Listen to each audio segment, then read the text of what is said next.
বিসমিল্লাহির রহমানির রহিম। ভিউয়ার্স, আসসালামু আলাইকুম ওয়া রাহমাতুল্লাহি ওয়া বারাকাতুহু। আমার হাতে আজকে অনেকগুলো ব্রেকিং নিউজ আছে। আমাদের পার্শ্ববর্তী দেশ ভারত, সেখানে সরকার গঠন নিয়ে নানান জল্পনা কল্পনা চলছে। এরপরে আমার কাছে আরো নিউজ রয়েছে যে আমাদের মধ্যপ্রাচ্যে যে অঞ্চলটা আছে সেখানে দখলদারদের হামলা সম্পর্কে অনেক আলোচনা রয়েছে বা নিউজ রয়েছে। এরপরে রয়েছে আমেরিকার কিছু নিউজ, যে আমেরিকার কোনো নিয়ন্ত্রণ দখলদার দেশটির প্রধানমন্ত্রীর উপরে নেই, এভাবে একটা নিউজ এসেছে। এরপরে আছে ইয়েমেনের হুথি বিদ্রোহীরা যে হামলা চালিয়েছে সে বিষয়ে নিউজ রয়েছে। আমেরিকা আইসিসির উপর নিষেধাজ্ঞা দেওয়ার চিন্তা করছে, অর্থাৎ আন্তর্জাতিক ফৌজদারি আদালত যেটাকে আমরা বলি। আমার কাছে আরো নিউজ রয়েছে যে নির্বাচনের আগে মেক্সিকো সীমান্তে আমেরিকার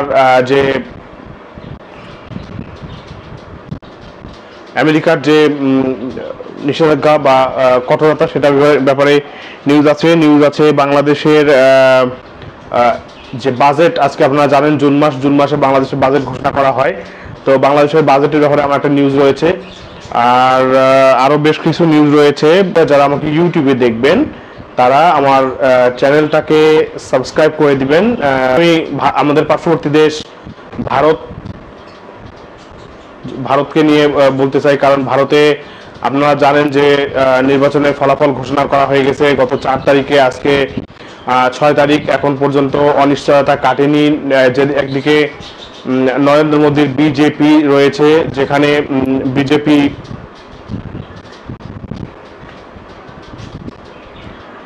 একদিকে রয়েছে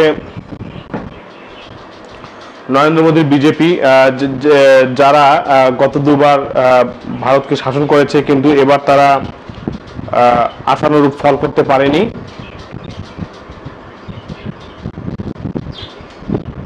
অর্থাৎ একক সংখ্যাগরিষ্ঠতা অর্জন করতে পারেনি। তারা জোটের উপর নির্ভরশীল হয়ে পড়েছে। পক্ষান্তরে গত দুবার যে কংগ্রেস, অর্থাৎ সোনিয়া গান্ধী এবং রাহুল গান্ধী এবং প্রিয়াঙ্কা গান্ধী যে কঠোর পরিশ্রম করেছে, তাদের লেজে গোবরের অবস্থা ছিল, তারা অনেক কম আসন পেয়েছিল। কিন্তু এবার তারা মোটামুটি ফাইট ব্যাক করেছে এবং ঘুরে দাঁড়িয়েছে, এবং তারা বেশ কিছু আসন নিয়েছে এবং সরকার গঠনের কাছাকাছি অবস্থানে রয়েছে। বলা হচ্ছে যে কোনো কারণে যদি একটু মোদীর কাছ থেকে সমর্থন সরে যায় দুই একটা ছোট ছোট দলের, রাজ্য ভিত্তিক দলগুলো, তাহলে কিন্তু মোদী ক্ষমতা থেকে পড়ে যাবেন। এবং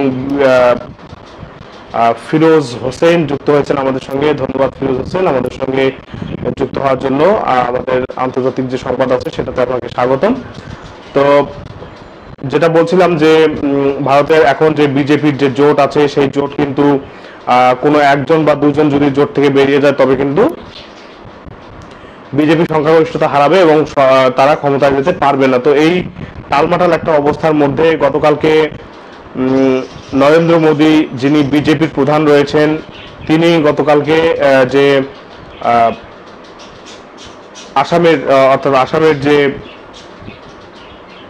মুখ্যমন্ত্রী রয়েছে নীতিশ চন্দ্র, সেই নীতিশ চন্দ্রের কাছ থেকে লিখিত নিয়েছেন। এবং আরেকজন রয়েছে চন্দ্রবাবু নাইডু, তার কাছেও তিনি লিখিত নিয়েছেন। অর্থাৎ এই দুজনের কাছে যদি তিনি লিখিত পান বা তাদের কাছে যদি সিকিউরিটি পান, তাহলে কিন্তু তারা সরকার গঠন করতে পারবে। এবং তারা করেছেও তাই। তারা নীতিশ বাবু এবং চন্দ্রবাবু নাইডুর সাথে যোগাযোগ করে তাদের কাছে জোট তৈরির লিখিত যে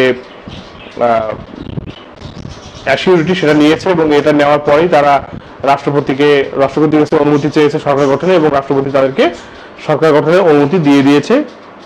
এখন চলছে দর কষাকষি, অর্থাৎ যিনি আছেন নীতিশ রায় বা নীতিশ বাবু, তিনি কিন্তু বিহারের মুখ্যমন্ত্রী। তিনি এখন ছোট দল হয়ে তিনি 4টি মন্ত্রণালয় চাইছেন, পাশাপাশি বেশ কয়েকটি প্রতিমন্ত্রীর আসনও তিনি চাইছেন। পক্ষান্তরে যে চন্দ্রবাবু নাইডু 3টি মন্ত্রীর আসন চেয়েছেন, অর্থাৎ 3টি পদ চেয়েছেন।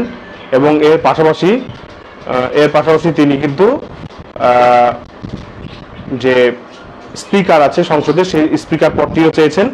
তো মোদী এবার পড়েছে গ্যারাকলে যে তাকে ক্ষমতায় টিকে থাকতে হলে কিন্তু অবশ্যই এই ছোট ছোট দলগুলোর এই আবদারগুলো মেনে নিতে হবে। গত দুটিবার আপনারা জানেন মোদী যেভাবে সরকার চালিয়েছে, একনায়কতন্ত্রের মতো যা মন চেয়েছে তাই করেছে, কিন্তু এবার সেই জিনিসটা কিন্তু আর হচ্ছে না। তাকে অনেক ভেবেচিন্তে সরকার চালাতে হবে। এবং অনেকে বলছে, যারা ভারতীয় বিশ্লেষক আছেন, ভারতীয় বিশ্লেষকদের মধ্যে অনেকেই বলছেন যে নরেন্দ্র মোদীর যে স্টাইল, অর্থাৎ তিনি যে স্টাইলে ক্ষমতা চালান তাতে উনি খুব বেশি দিন ক্ষমতায় টিকে থাকতে পারবেন না বলে বিশ্লেষকরা জানিয়েছেন। কারণ নরেন্দ্র মোদী সবসময় ডমিনেটিভ যে পলিটিক্স সেটা করে থাকে, ডমিনেট করে থাকে, তিনি অ্যাগ্রেসিভ পলিটিক্স করে থাকেন। তো জোটে যদি যায় তার দল বা তার সরকার, তাহলে কিন্তু জোটের মধ্যে অনেকগুলো দল থাকবে এবং সেই দলের মতামতের, সেই সমস্ত দলের মতামতের কিন্তু গুরুত্ব দিতে হবে। কিন্তু কতটুকু গুরুত্ব নরেন্দ্র মোদী দিবেন বা দিতে পারবেন, বা কতটুকু সামঞ্জস্যতার ভিত্তিতে ক্ষমতা পরিচালনা করতে হবে, এটাই সামনে দেখার বিষয়। শাহিনুর রহমান আমাদের সঙ্গে যুক্ত হয়েছেন, ধন্যবাদ শাহিনুর রহমান আমাদের সঙ্গে যুক্ত হওয়ার জন্য। এটাই দেখার বিষয়। তো যা হোক, এখন আমরা দেখব সামনে কি হয়। এখন আরেকটা হচ্ছে যে জোট সরকারের এই যে জোট কতদিন টেকে, এটা নিয়ে আমার পাশাপাশি আমার ভারতের যে যারা রাজনৈতিক বিশ্লেষক আছেন তাদের কিন্তু অনেক কনসার্ন রয়েছে। তারা অনেক এটা নিয়ে শঙ্কার মধ্যে আছেন। অনেকেই প্রশ্ন করছেন, টিকবে তো সরকার? এই সরকার কি টিকে থাকতে পারবে? ফাইজুল কাজী আমাদের সঙ্গে যুক্ত হয়েছেন, আমাদের সঙ্গে আরো যুক্ত হয়েছেন হাফসা ইসলাম। তো ফাইজুল কাজী এবং হাফসা ইসলামকে আমাদের এই ওয়ার্ল্ড ব্রেকিং নিউজে যুক্ত হওয়ার জন্য স্বাগতম। তো এই যখন ভারতের অবস্থা, এরই মধ্যে কিন্তু ভারতের প্রধানমন্ত্রী নরেন্দ্র মোদী রাষ্ট্রপতির কাছে তার যে পদত্যাগপত্র সেটা দিয়েছেন এবং তার মন্ত্রিসভার সবাই পদত্যাগপত্র দিয়েছেন এবং সরকার গঠনের জন্য প্রক্রিয়া শুরু করেছেন।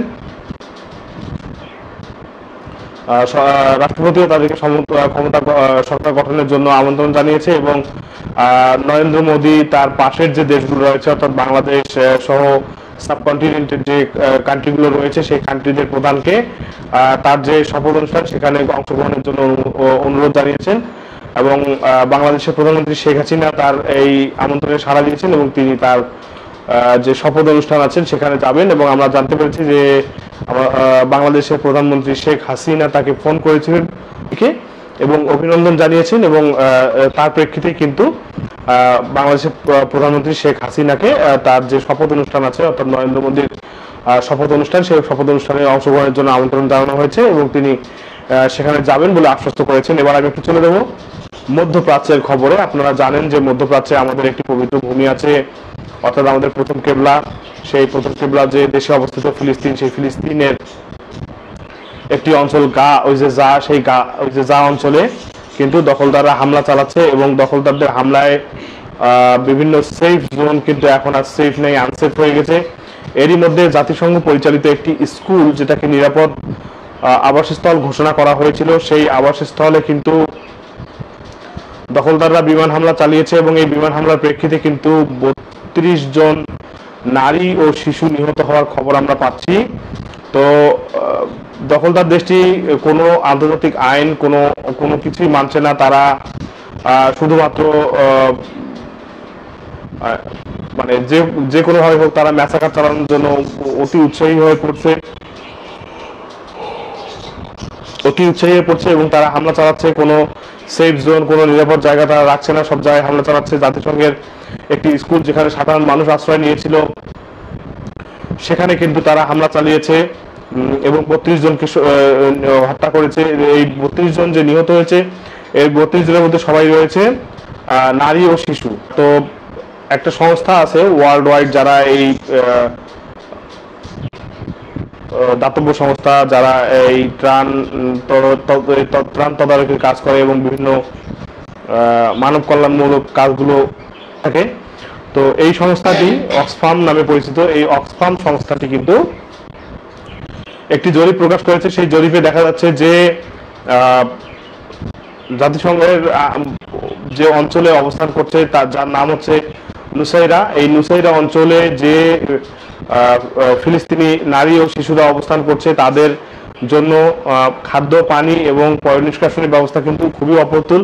তারা বলছে যে প্রতি 4100 মানুষের জন্য একটি করে টয়লেট ব্যবস্থা করা হয়েছে, অর্থাৎ 4100 মানুষ একটা টয়লেট ব্যবহার করবে এমন ব্যবস্থা করা হয়েছে। তো এটা একটা আসলেই খুবই হৃদয় বিদারক ঘটনা যে 4100 মানুষ একটি টয়লেট ব্যবহার করবে, এটা কোনো সভ্য সমাজে আছে কিনা অন্তত আমার জানা নেই। তাছাড়া আরেকটা তাদের রিপোর্টে তারা আরেকটা কথা বলেছে যে তো অক্সফামের আরেকটি রিপোর্ট এসেছে, সেখানে তারা বলছে যে ওই যে অঞ্চলটা রয়েছে এর প্রতি 3 জন শিশুর মধ্যে 1 জন শিশু প্রত্যেকদিন সারাদিন না খেয়ে থাকে, অর্থাৎ 1/3 শিশু অনাহারে থাকে প্রত্যেকদিন। তো এটা একটা খুবই খারাপ, মানে খুবই খারাপের চেয়েও বেশি একটা অবস্থা যে একটা অঞ্চলের 1/3 শিশু প্রত্যেকদিন না খেয়ে থাকবে, এবং তারা বলছে যে আগামী বছরের মাঝামাঝি সময়ের মধ্যে যদি এই অবস্থার পরিবর্তন না হয় তাহলে কিন্তু ওই যে জায়েদ 10 লক্ষ মানুষ অনাহারে মারা যাবে, এরকম তারা একটা রিপোর্ট প্রদান করেছে। তো আমি একটু সেখান থেকে চলে যাচ্ছি ইয়েমেনে। আপনারা জানেন যে ইয়েমেনের হুতি আনসারুল্লাহ বাহিনী ধীরে ধীরে তাদের হাতের যে জোর সেটা দেখাচ্ছে। আজকেও তারা কিন্তু ভূমধ্য সাগর, লোহিত সাগর এবং ভারত সাগরে সব মিলিয়ে 3টি জাহাজে আক্রমণ করেছে, এবং এই জাহাজগুলোর মালিকানার কথা যখন বলা হচ্ছে তখন বলা হচ্ছে যে এর একটি জাহাজের মালিকানা গ্রিসের, এবং আরেকটি জাহাজের মালিকানা আমেরিকার, এবং আরেকটি জাহাজের মালিকানা এখন পর্যন্ত কোন দেশের তা এখনো জানা যায়নি। আমাদের সঙ্গে যুক্ত হয়েছে মোহাম্মদ ফজলে রাব্বি। ধন্যবাদ মোহাম্মদ ফজলে রাব্বিকে আমাদের সঙ্গে যুক্ত হওয়ার জন্য। তো ধীরে ধীরে কিন্তু যে হুতি আনসারুল্লাহ বাহিনী আছে তাদের ক্ষমতা এবং অস্ত্রের যে দক্ষতা তারা কিন্তু দেখিয়ে যাচ্ছে, এবং দখলদার দেশটিকে পুরো বিশ্ব থেকে কিন্তু আলাদা করে রেখে দিয়েছে এই বাহিনীটি। তো এখন আমরা একটু চলে যাব হিজবুল্লাহর কাছে। হিজবুল্লাহ হচ্ছে অর্থাৎ যে লেবাননের মুক্তিকামী সংগঠন হিজবুল্লাহ, তারা কিন্তু যে দখলদার দেশটি আছে তার উত্তর অঞ্চলে ব্যাপক হামলা চালিয়েছে, এবং সেখানে কোনো সাধারণ মানুষের পক্ষে বেঁচে থাকা কষ্টকর হয়ে যাচ্ছে। তারা এই অঞ্চলটি ছেড়ে চলে যাচ্ছে, এবং এই অঞ্চলটিকে প্রায় জনশূন্য ভুতুড়ে অঞ্চলে পরিণত করেছে হিজবুল্লাহ। তো এই হিজবুল্লাহর আক্রমণে কিন্তু আপনারা জানেন কয়েকদিন থেকেই হামলার ধার বেড়েছে, এবং তাদের যে দখলদারদের যে একটি পত্রিকা রয়েছে হারেতস, সেই হারেতস পত্রিকার রিপোর্টে বলা হয়েছে যে হিজবুল্লাহ তাদের আক্রমণ 35% কিন্তু আগের তুলনায় বাড়িয়ে দিয়েছে, এবং 35% হামলার আক্রমণের ধার বাড়ানোর ফলে কিন্তু এখন ওই উত্তর যে দখলদার দেশটির উত্তর অঞ্চল রয়েছে সেই উত্তর অঞ্চলে মানুষের টিকে থাকা অসম্ভব হয়ে দাঁড়িয়েছে। এবং আপনারা জানেন যে সিরিয়া একটি দেশ, সিরিয়ার একটি অঞ্চল কিন্তু দখলদাররা দখল করে রেখেছে, তার নাম হচ্ছে গোলান হাইটস। সেই গোলান হাইটসে কিন্তু লেবাননের হিজবুল্লাহ ব্যাপক হামলা চালিয়েছে, এবং গোলান হাইটসের বলা হচ্ছে হাজার হাজার একর যে জমি রয়েছে, অর্থাৎ বনভূমি বা ফসলি জমি রয়েছে, সেগুলো কিন্তু আগুনে পুড়ে ছারখার হয়ে গেছে। কোনোভাবেই কিন্তু এই আগুন তারা অর্থাৎ দখলদাররা তাদের বিভিন্ন ইউনিট নেভাতে পারছে না, ফলে তারা আশেপাশের বিভিন্ন দেশ যেমন রয়েছে মিশর, এছাড়া বিভিন্ন মুসলিম কান্ট্রির কাছে সাহায্য চেয়েছে যে এই আগুন নেভাতে যেন তাদেরকে সাহায্য করা হয়।